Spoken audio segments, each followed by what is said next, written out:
Hello witches and wizards. Today I am in Long Beach, California. You know, the home of trainer tips. You guys know what I'm talking about. If you are a fan of geolocation games, this is one of the best places in the world. And right off the bat, you can see that I have a high level threat. An ice confoundable has been trapped a hippogriff. I've already prestiged up this portion of my registry, but right off the bat, we already have better than just a common low threat level. So this is going to be good. What I want to talk about today is I want to do dark detectors. Dark detectors are going to bring traces of magic to you, and the way that you use them is you place them at an inn, and then it's going to be good for 30 minutes. Now with dark detectors, you can stack 3, and it's going to, in theory, improve the rarity of the traces of magic. So keep that in mind. I'm going to put it to the test here in a place that's already known for having really good spawns. I'm going to see if I can make those really good spawns even better by testing an inn with 1 dark detector, an inn with 2 dark detectors, and then an inn with 3 dark detectors, as the first foundable has eluded me.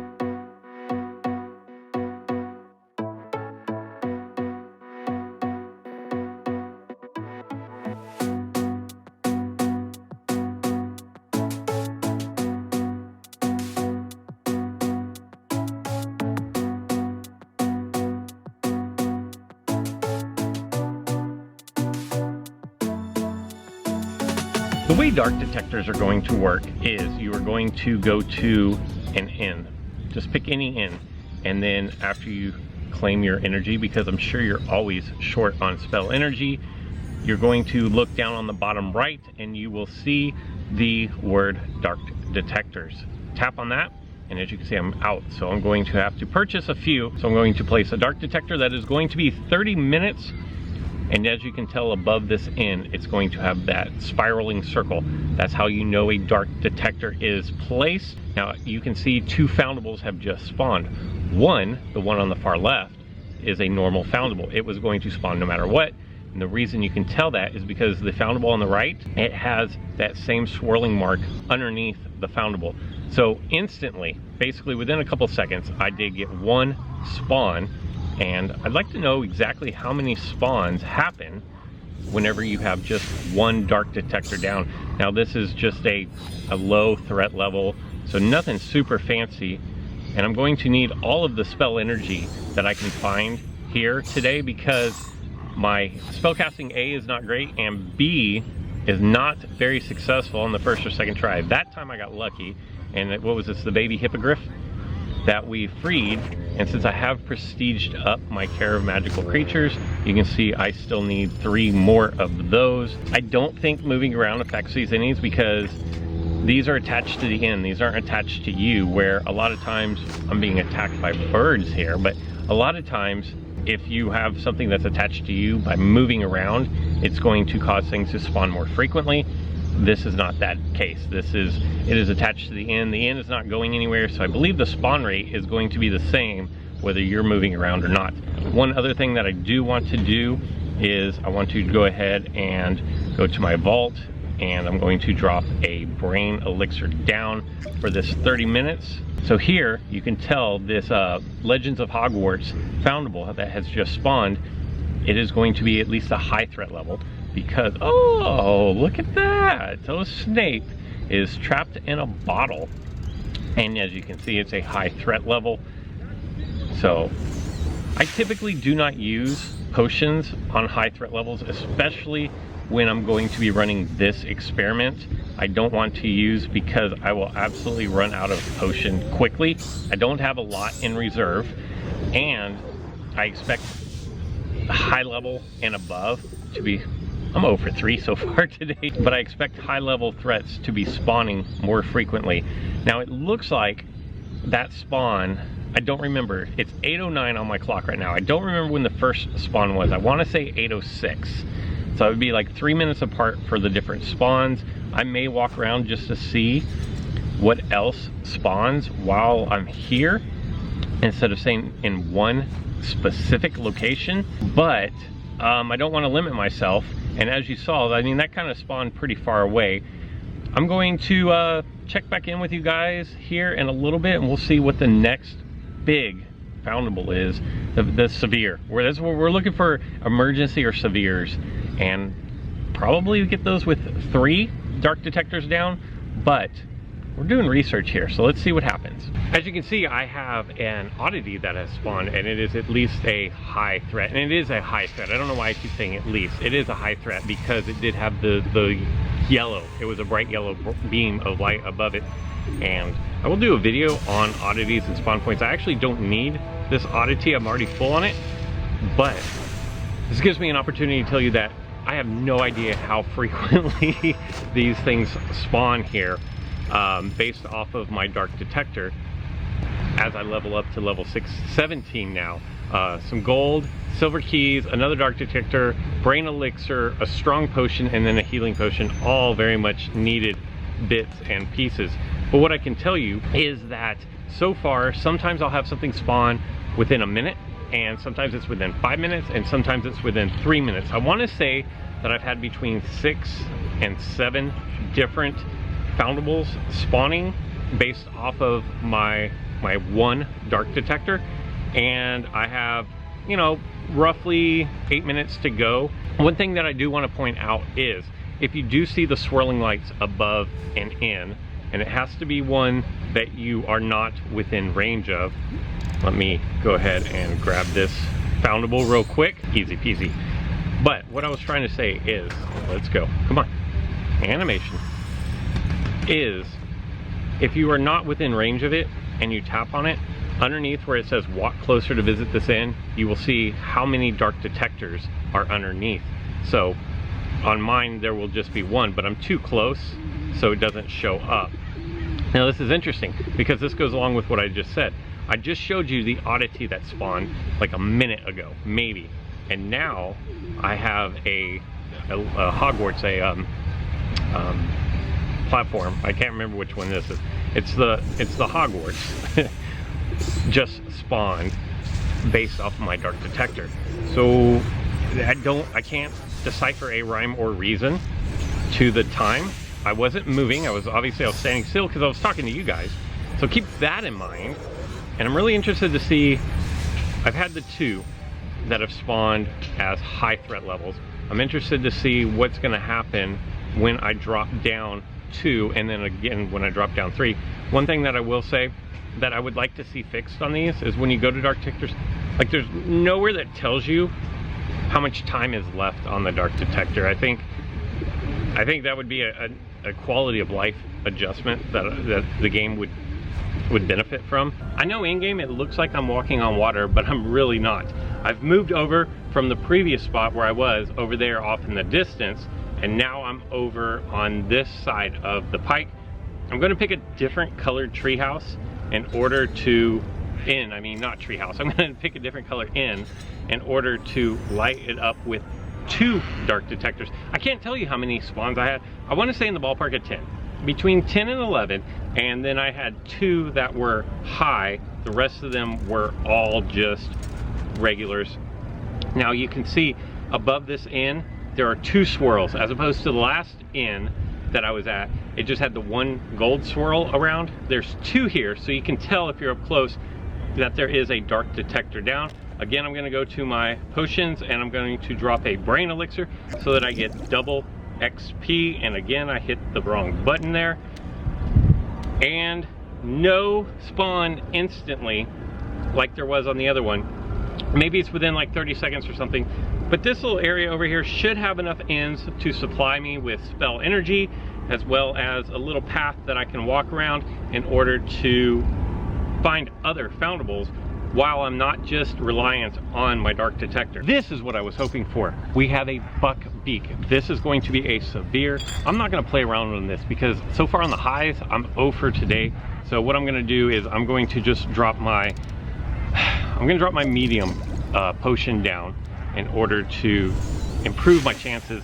I'm gonna have to cast better spells than that.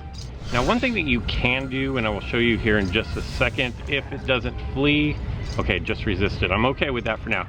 One thing that you can do is if you have a dwaddle draught, this will improve your chances of the foundable not fleeing. So you can go ahead and use that. I'd highly suggest not using it except for probably on emergencies. Yeah, the severes are extremely rare. And as much as I would hate to lose this buckbeak, which I did not get, so finally broke my bad luck. I guess I did get the oddity back over there, but I would save the dwaddles for emergencies. But there we go, the first severe, and was that 4? Is it 4 highs and a severe? I think that this makes number 9 or number 10. It's just really difficult to kind of keep track, and it's another snake. We missed one snake already. It's hard to keep track of exactly how many are spawning, and I need to double check to see exactly. Ooh, that was a really good, oh, almost masterful spell there. It's hard to keep track of exactly how many are spawning, but it is more than 1 for sure, because with the 1 I had around 10, and I'm at 8, and I think I have like 6 more minutes to go on this. I don't know what I was expecting. I didn't have any real expectations. I didn't necessarily think it would be double, but they're supposed to be better. And this is 1 severe, 2 or 3. You guys will know better than I do because you're watching the video. I'll know once I start editing the video how many this is, but I want to say this is 3 high levels and then 1 severe. No emergencies yet. I'm hoping the emergencies come with the triple dark detectors. But we did free Snape. The animations in this game are amazing. Like, I love the attitude that the characters have.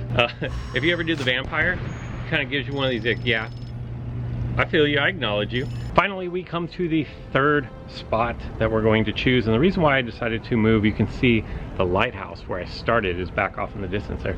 The reason why I decided to come over here is because I am now outside of the nest of the Care of Magical Creatures. You can see that this area did not light up blue.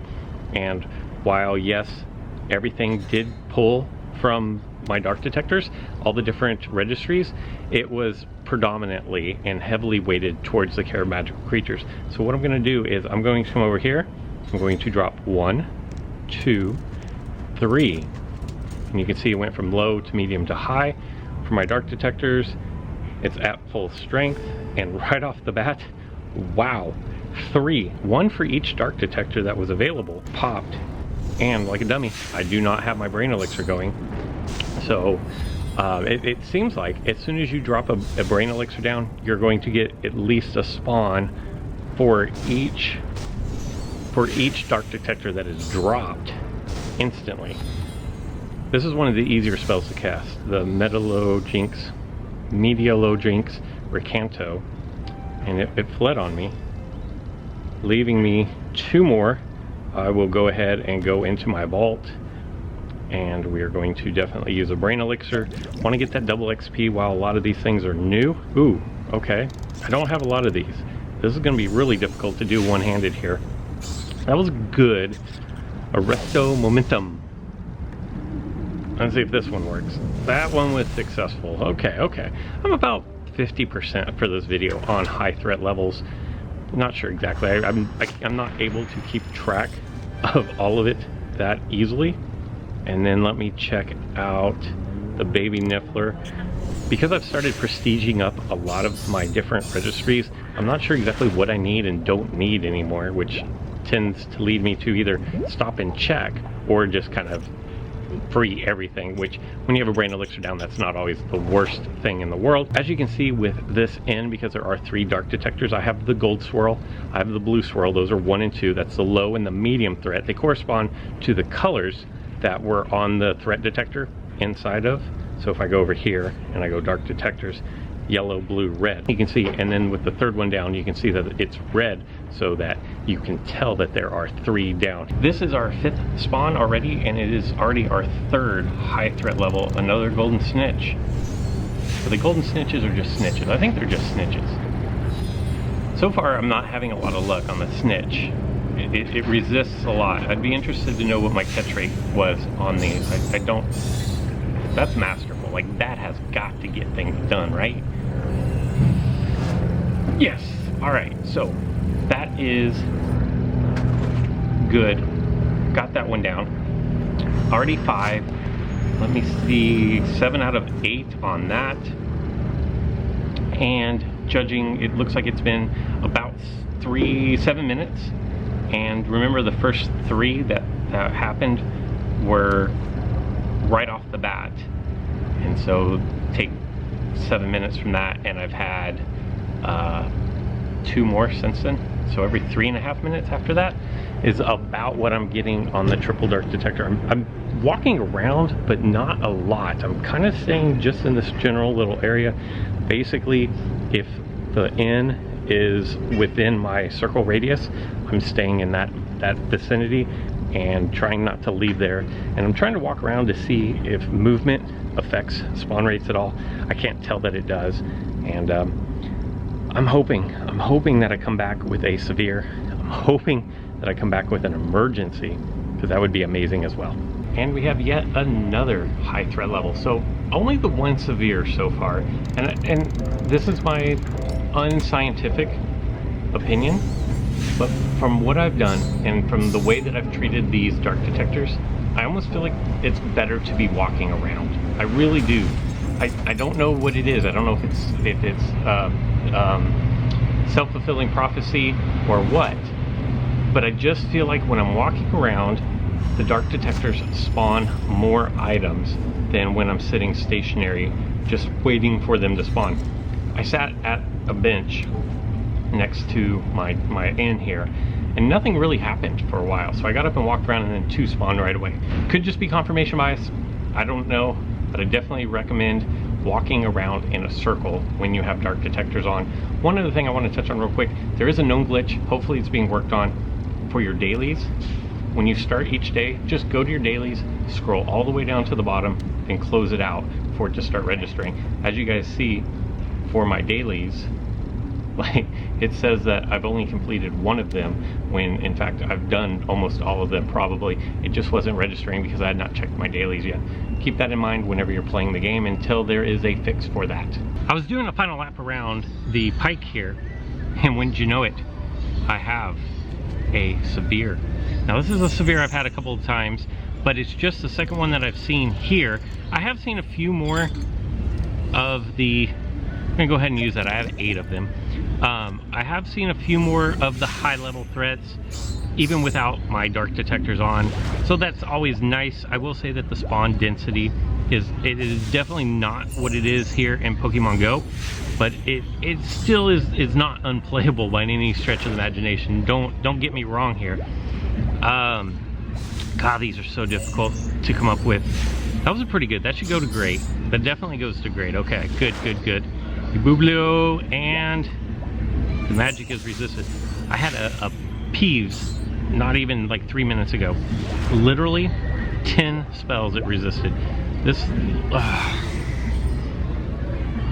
even with a potion down. Even with a potion.